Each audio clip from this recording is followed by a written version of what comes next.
I'm Benj Bondok. We take a look at the triumphs and accomplishments of President Ferdinand Marcos Jr. in his first 100 days in office. Bolstering the country's post-pandemic economic transformation has been one of the top priorities of the Marcos administration as it targets to achieve a more robust and resilient economy than it was before the global health crisis. Marita Muaje reports. President Ferdinand Marcos Jr. said he had put together a functional government with a good grasp of what is needed to achieve the administration's economic targets. In his first 100 days in office, he said his administration has managed to find the best and the brightest officials to help and serve in the government as the country recovers from the pandemic. Under the government's medium-term fiscal framework, the government aims to achieve 6.5% to 7.5% growth in gross domestic product for this year, 9% or single-digit poverty rate by 2028, 3% national government deficit to GDP ratio by 2028, and less than 60% national government debt to GDP ratio by 2025. I think what we have managed to do in the first 100 days is put together a government which is functional and which has a very, very good idea of what we are targeting. In terms of strict economic targets, we bring the best and the brightest, and we do not look at color in terms of political color. I think we have done that. And more importantly, we have galvanized government once again into governing. Last week, Marcos said the inauguration of the new terminal building of the Clark International Airport in Pampanga is a strong signal to the world that the Philippines is open for business. This as the administration eyes more partnership with the private sector to generate more economic activities. The president also strengthened the country's partnership with other countries with his recent attendance at the 77th United Nations General Assembly, where he met with other world leaders as well as the American business community. Before that, the president also visited Indonesia and Singapore to strengthen partnership and cooperation. Through his foreign trips, the president has secured business commitments worth more than 1 trillion pesos that are expected to generate around 134,285 jobs. The Philippines is here. We are a good place to invest. We are probably the most vibrant economy that is in Southeast Asia, and we understand the requirements and the needs of our potential investors, and we will do everything so that partnership becomes to the advantage of both the private sector, the public sector, to the people. Marcos stressed that his administration is committed to achieving food sufficiency and post-pandemic growth by promoting agricultural cooperation and encouraging trade investment in key sectors. He said the government is also focusing on its agenda of strengthening public-private partnerships and sustaining the robust infrastructure that will serve as the backbone of the economy. The goal is simple. It is clear. We want every Filipino and every island in this archipelago to have an environment and the tools that will enable them to go beyond surviving each day.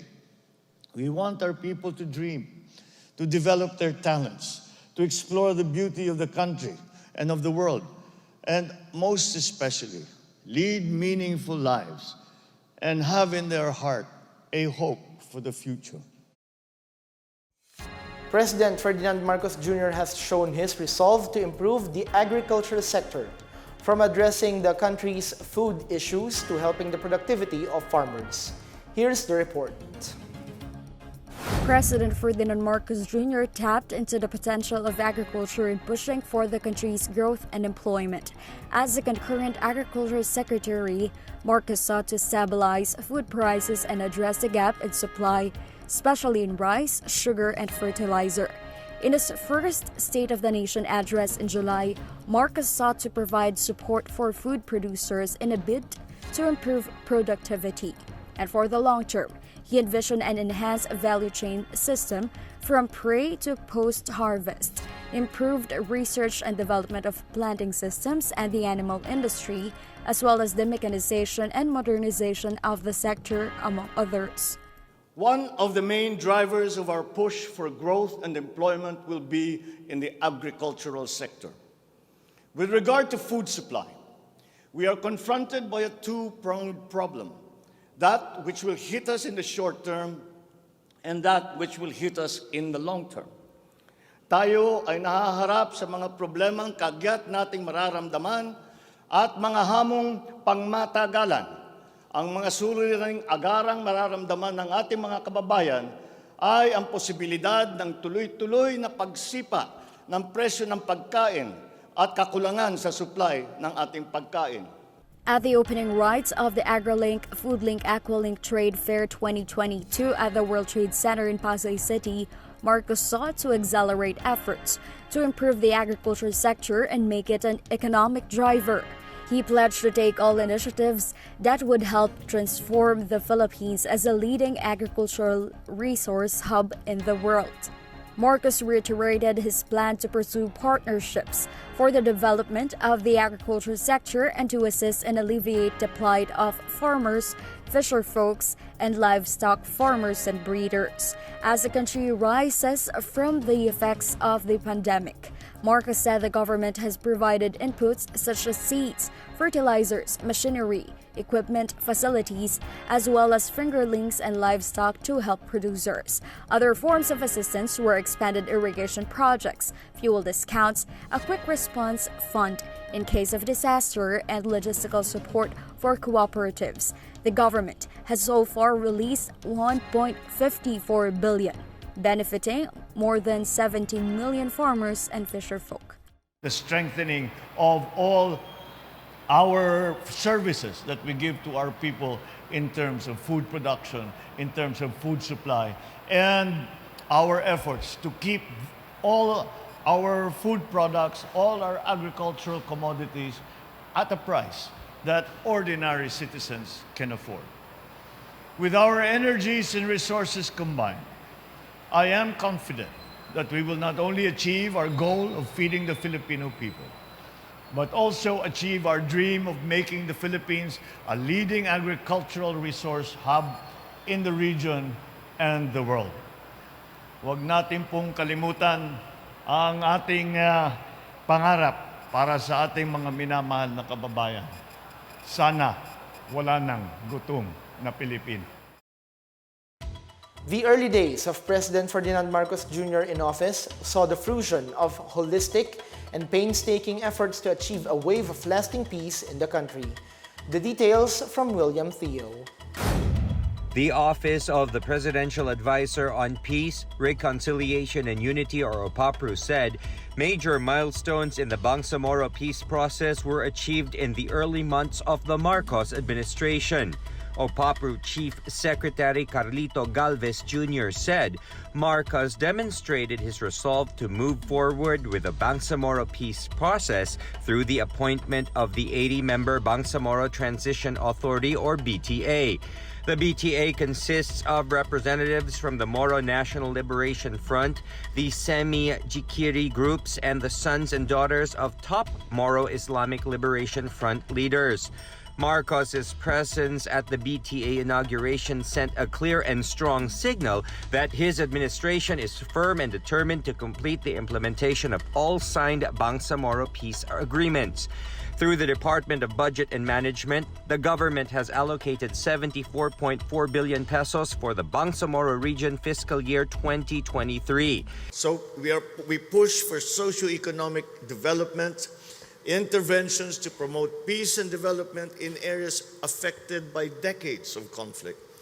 Through the Pamana program, we provide socio-economic interventions that build a culture of peace in highly conflict-affected and vulnerable areas. The government has allocated more than 19 billion pesos for the period of 2017 to 2022 in this endeavor, and we will ensure the completion despite delays caused by the COVID-19 pandemic. During the 77th session of the UN General Assembly, Marcos cited the country's success in achieving lasting peace and sustainable development in the Bangsamoro Autonomous Region through inclusive dialogue. He said the Philippines is also taking the same approach in Asia as it builds partnerships for peace and development through interfaith and interreligious dialogue. The Philippines is vying for the International Body Security Council for 2027 to 2028. Addressing the learning gaps is one of the biggest challenges of the Department of Education, as it called for a whole-of-nation approach to help them in bringing back the learners in schools. In over 3 months, what are the measures being done to secure catch-up learning? The details from Stephanie Sevillano. Vice President Sara Duterte, who is also the concurrent chief of the Department of Education, said they consider the resumption of face-to-face classes as one of the biggest accomplishments of the department in the first 100 days of the administration. In August last year, the United Nations International Children's Emergency Fund, or UNICEF, said over 27 million Filipino learners were affected due to school closures. The associated consequences include learning loss, mental distress, missed vaccinations, heightened risk of dropout, child labor, and child marriage. DepEd said addressing the learning gaps in the country entailed a whole-of-nation approach. For the school year 2022 to 2023, DepEd was able to bridge its target enrollment of 28.6 million learners. Talagang ang pinakamalaking accomplishment ng Department of Education sa pamumuno ng ating Vice President and Secretary of Education is yung pagbabalik ng learners to our schools, in-person classes. Bakit po? Kasi for the past 2 years, talaga pong maraming hindi nakapag-aral sa ating mga kababayan. So talagang yun ang pinakamalaking accomplishment natin for the first 100 days na naibalik natin siya. Ngayon, ano yung mga policies na naisagawa po natin ukol doon? Of course, nung binalik po natin yung ating mga learners sa schools, hindi po natin binabaliwala yung COVID. Kasi naman po, as we all know, kahit po sa workplace, kahit sa mga malls, andyan yung COVID. So as you can see, dun po sa pagbabalik ng ating mga learners sa school, we try to do it as safely as possible. To ensure safe learning, DepEd came up with a Department Order Number 39, Series of 2022, ordering the schools nationwide to implement comprehensive health guidelines such as wearing of face masks in enclosed spaces, provision of hand-washing facilities, disinfection, and reporting of COVID-19 cases to their respective local government units. For its part, the Department of Health has intensified its nationwide vaccination drive, especially for learners, teachers, and non-teaching personnel. Meanwhile, DepEd also strengthened its child protection measures amid complaints about physical, verbal, and even sexual abuse against learners. DepEd launched a hotline allowing complainants to seek help and be treated with utmost confidentiality.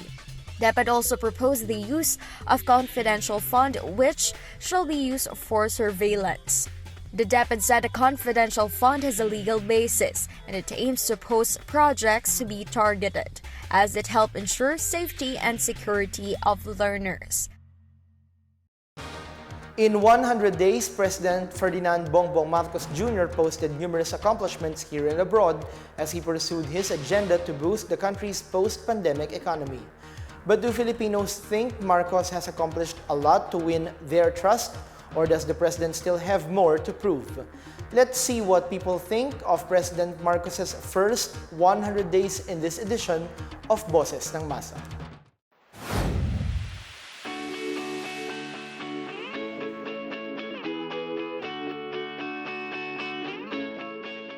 Medyo hindi pa naman natin naramdaman yung kung ano pa talaga kasi bago pa lang eh. Actually, binuto ng mga tao yan para siya talaga ang mamumuno. Pero hindi pa naman natin maramdaman masyado yung mga nagagawa niya. Pero siguro, sunod-sunod na yan. Dahil bago naman siya mangumpanya eh, may panukala na siya kung anong dapat gawin. Mabuhay si Presidente Marcos! Ay naman po, pero medyo nakukulangan pa kasi siguro bago lang. Baka pag medyo tumagal-tagal, saka namin makikita yung tunay na resulta. Okay naman. Kasi inaayos naman niya yung talagang gobyerno niya. Kaya siya lumalabas sa ibang bansa kasi inaayos niya yung pangkabutihan ng pangkalahatan dito sa Pilipinas. Hindi pa naman totally kontento kasi bago pa nga lang. Pero nakikita ko maganda. Tulad pupunta mag-visit niya ng ibang bansa, di ba? Pag may dala siya rito sa atin na, di ba, o trabaho, ano, di ba? Ayun, nakikita ko okay naman. Sana, bumaba pa yung price ng ano namin, mga paninda namin. Mas madami yung customer, gano'n. Kasi yun naman ang adikain niya talaga, di ba? Babae, para sa masa, di ba? Ganun ba talaga si Marcos dati. Tinig ko sa maraming tao parang ang dami nilang reklamo about dun sa pamumuno niya ngayon. Lalo na yung pagtaas ng presyo kasi maraming hindi naman kayang bilhin na yung mga bagay na ganun. Yun lang yung presyo. Kasi ang daming bumoto nga sa kanya, parang expect nila na kaya niyang gampanan ng maayos, pero sa nakikita ko ngayon parang hindi naman ganun kaganda. And that's a rundown of the accomplishments of President Ferdinand Marcos Jr. in his first 100 days in office. For more news content, visit our webpage or head on to the Philippine News Agency's Facebook and Twitter accounts. We are also shown on the pages of the Office of the Press Secretary and Radyo Pilipinas RP1. I'm Benj Bondok. We tell stories that inspire change.